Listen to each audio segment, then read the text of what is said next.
Be the Good is all about people doing good in the world while following their passions. Good for their own souls and for others. I'm Kate Chericello, and welcome to today's episode. Let's spread a little more goodness in the world. My guest today is Stephanine Moram, and she is CEO and founder of Good Girl Gone Green, which is so much fun to say, and the host of the Green Junkie podcast. She's been seen on CBS, NBC, ABC, and more, has such a passion for sustainable living, and to quote her, to help humans to zero waste. Her website is so full of resources. Your social media is so much fun while also being educational. And I am so excited that you're going to get to hear from Stephanine today. So Stephanine, thanks so much for being here. Thank you for having me, Kate. I appreciate it. You bet. And Stephanine is coming to us from Canada, and that explains your long sleeves as well, a little cooler there than down here. So Stephanine, I'll ask you 5 questions. You can answer them however you'd like to give people an idea of what you do and the good that you are doing in the world. So Stephanine, my first question for you is, who are you and what do you do in your own words? So like Kate said, my name is Stephanine Moram. I am from Montreal, Quebec. And what I do is I want to empower people to live more green and to not make it complicated. You know, they don't have to, do 100% zero waste. They don't have to buy sustainable fashion. You don't have to do all those things. It's to find something that resonates with you and start there and see where that evolves to. So personally, for me, it started with food. I watched the movie Food Inc. and I was like, okay, I'm never eating meat again. I went vegan for a very short period of time, and then I went back to meat, and now I'm vegan. But watching that movie kind of just triggered me questioning things. So questioning our food system, and then which led me to questioning so many other things, the products I'm bringing to my phone, the clothing that I'm using. And so for me, it's just educating and empowering people to live more green, live a little more green, and not be complicated or overwhelmed. So whatever baby steps that you need to take, if it's, I recycle and compost, high five, that's great.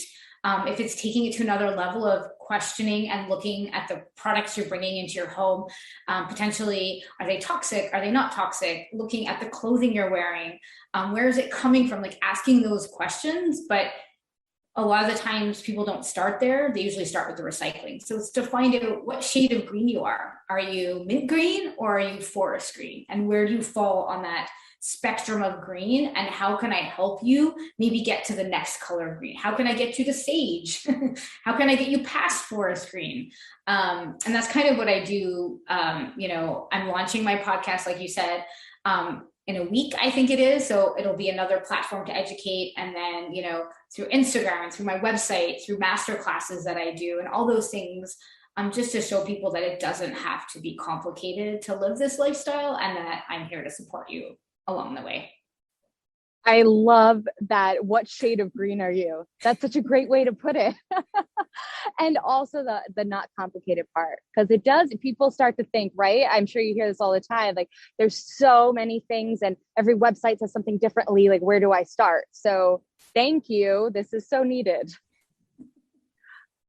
Stephanine, can you tell us a little bit more about your path to where you are now with such a social media following and making such an impact, and just et cetera, et cetera, et cetera? A little bit more about your path to getting here. You mentioned the documentary, but continue. Great. So I watched that documentary, and it was kind of just an eye-opening moment for me. We actually lived in the United States for about 4 years, and we were actually living in Augusta, Georgia when we watched that movie. And like I said, it was just eye-opening. So it was starting to question, at the time I was eating meat. So why would I want grass-fed versus not grass-fed? Why would I want to eat organic versus not organic? Why would I want organic vegetables? And just kind of questioning these things. And I remember looking at my husband and saying, we are eating all organic from here on out. And at that time I was on a sabbatical living in the United States and my husband was working. And he just looked at me and said, but tell me why. And that's what resonated with me. He said, tell me why. So that is what led me down this rabbit hole of research, just asking questions at the farmer's market. When I would go to the grocery store, asking, let's say I was buying meat, why this, why that, flipping over food labels, flipping over, the deodorant. And I remember this so vividly. I was going to some health food store when we lived in Wichita, Kansas as well.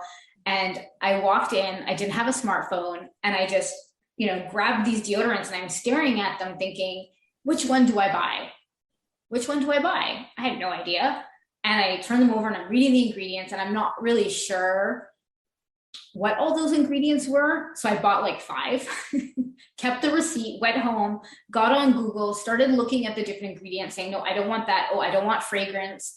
I don't want this. I don't want that. And then I returned the ones I didn't want.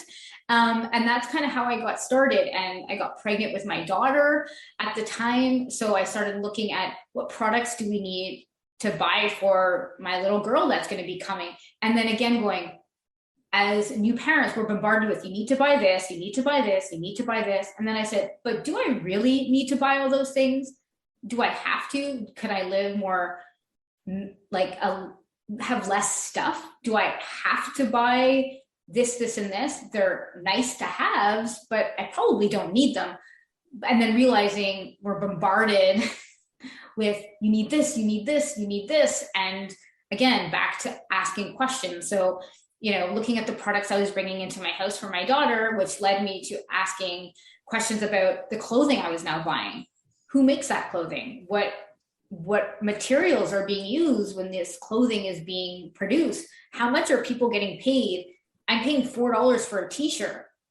The person making it can't be getting paid that much then. There's got to be profit in there somewhere for the person creating it. So just, again, questioning these things. And it's kind of a rabbit hole that I'll probably never stop diving down into, just because I love to learn. And then I like to take the things I've learned and then pass that information on to other people. So in a roundabout way, that's how I got started. And so by asking all these questions, when I started my website, I watched another documentary, and it was called Who Killed the Electric Car? So go watch that movie, because we could have had electric cars a long time ago, but someone decided to kibosh that idea.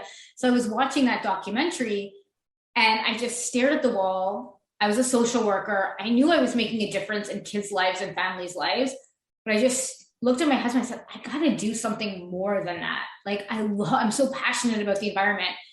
And I said, what can I do? And we were like, I don't know. And then my friend said, why don't you start a blog? And I said, that's crazy talk. Like, I don't write. No thanks. And I did it anyways. And I had some names for my website, and I didn't have an iPad. And my husband bought me an iPad for my birthday, and he engraved Good Girl Gone Green on the back. And I was like, I guess that's the name of my website now. Thanks. And that's kind of how it unfolded. I started my website, and then I got on social media. I started learning about social media. I started educating people. I started making great friends on social media. And it's just led me down this path of meeting great people, helping great people, and also making an income at the same time.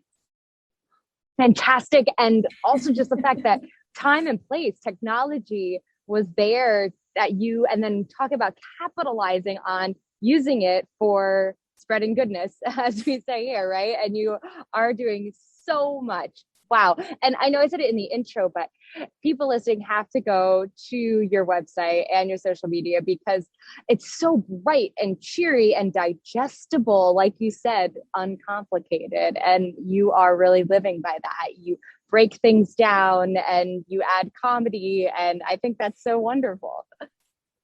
Thank you.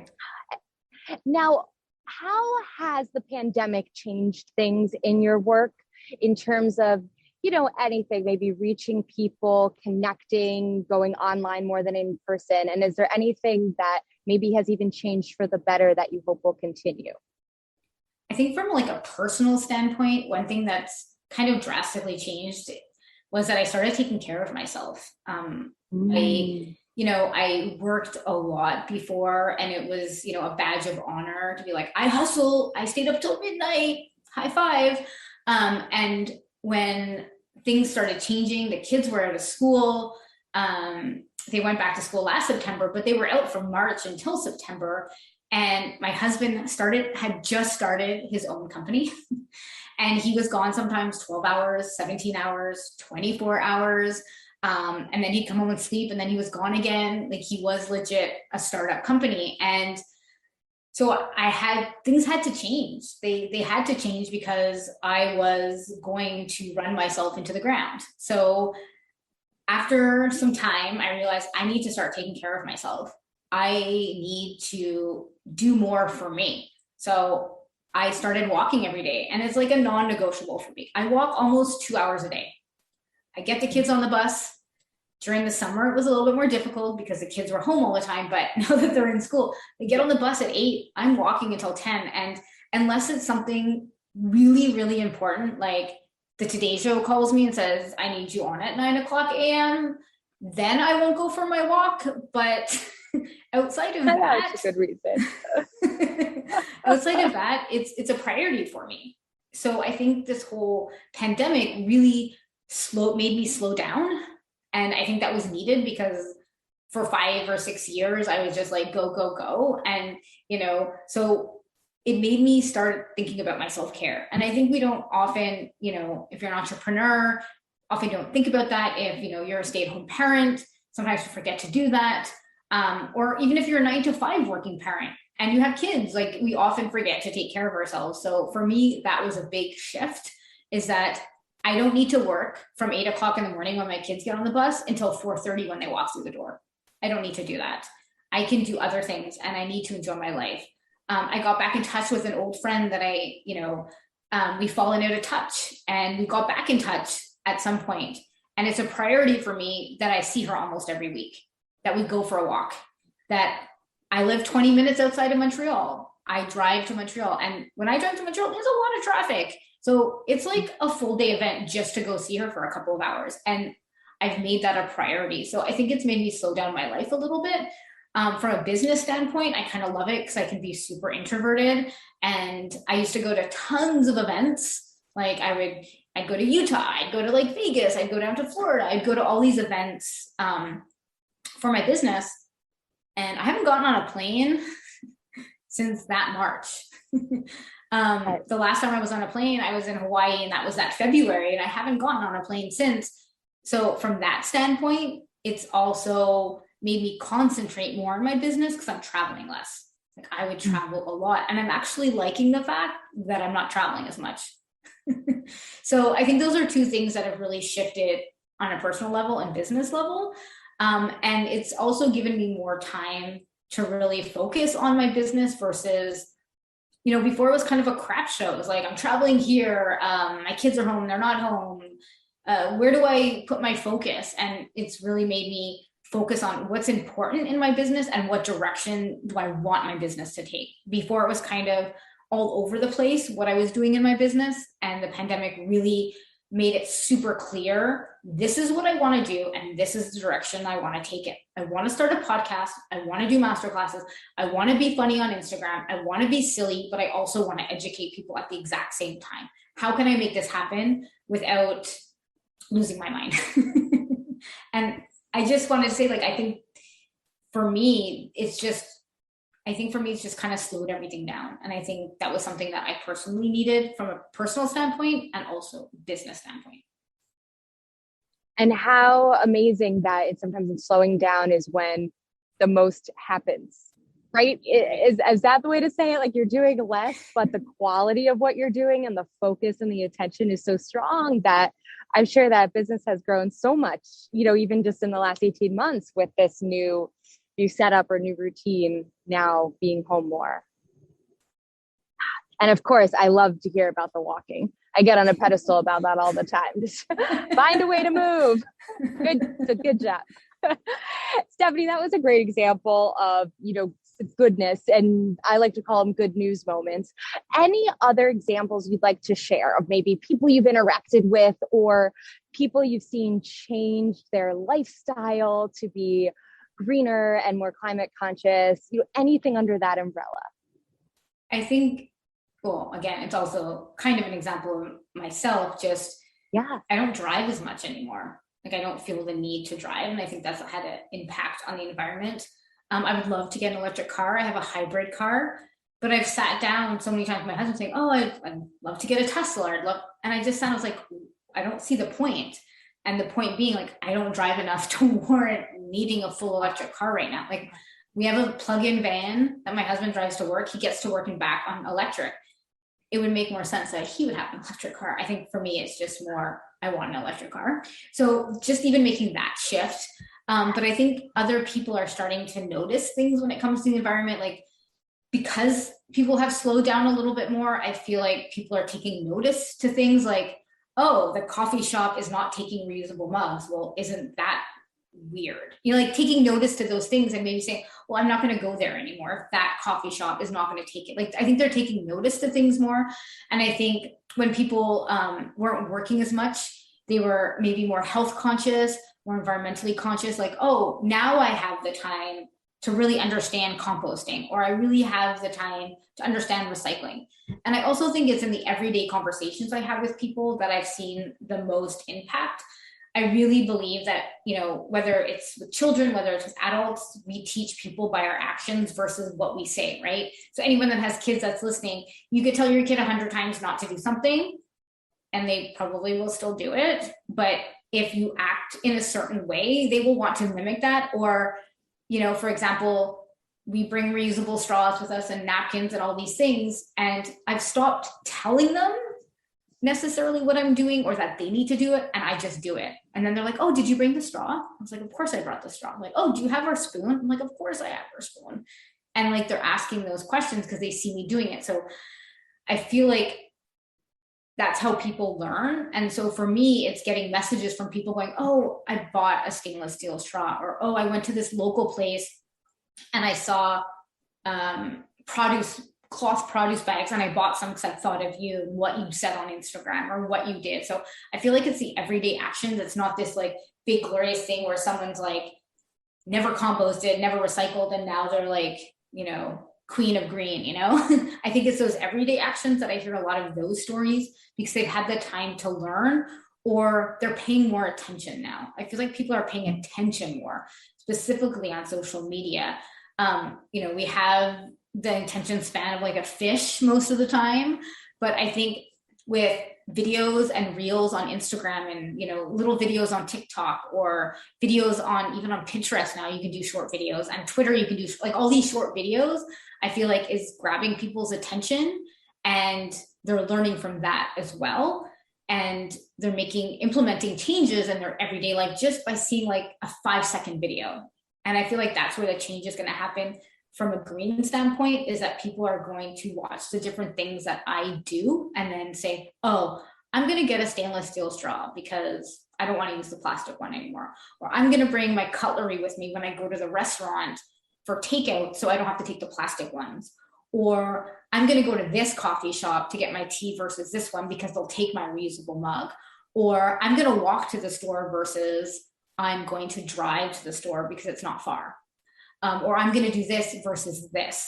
And just those small changes is what has a big impact. So if a lot of people do small things, then that's where the impact's going to happen and where the change is going to happen. I hope that made sense.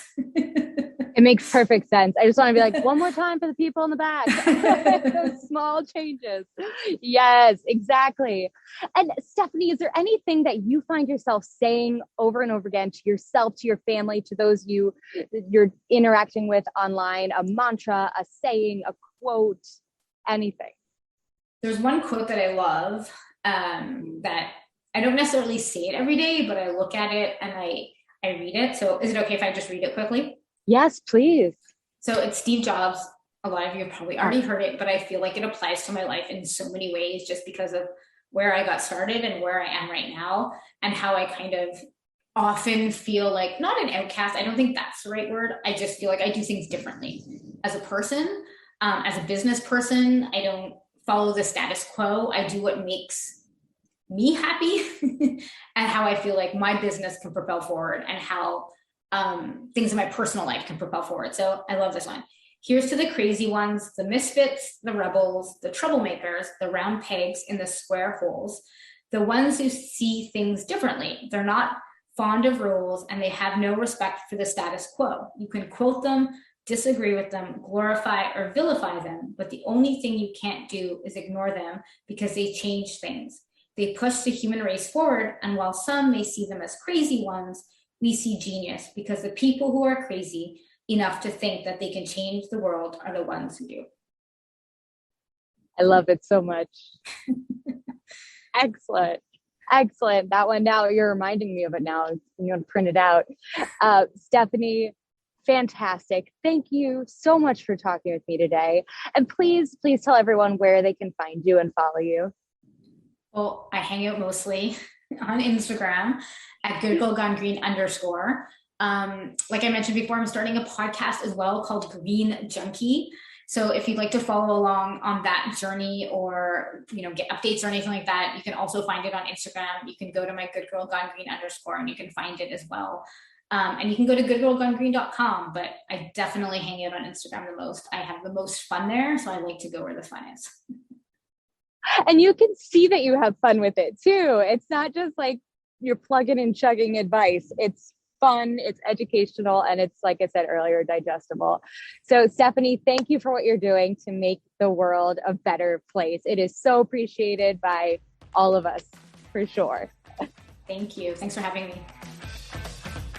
Thanks so much for listening to Be the Good with Kate Chericello. Whether you're listening on YouTube or via podcast, it would mean the world if you like, subscribe, and or left a review. You heard about the good? Now go out and be the good in your life this week. If you have stories of good news that need to be shared, please send me a message. Thanks again, and have a great week.